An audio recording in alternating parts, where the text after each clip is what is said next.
আরে মানে সবার সামনে আমার মাথাটা একেবারে হেট করে দিলে। তো আপনি একটু ঘাটটা সোজা করে দাঁড়ান না। মানে আমাদের সবার মান সম্মান একেবারে ধুলোয় মিশিয়ে দিলে। ও এই ব্যাপার, বলুন আপনার সম্মানটা কোথায় পড়ে গেছে, আমি গিয়ে পুড়িয়ে ধুলো ঝেড়ে নিয়ে চলে আসবো।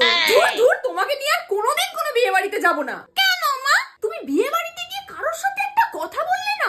সবাই তোমার সাথে কথা বলছে, তুমি কারোর সাথে একটা টু শব্দ করতে পারলে না? আপনিই তো বলেছিলেন কোনো কথা না বলতে। তা বলে কিচ্ছু বলবে না?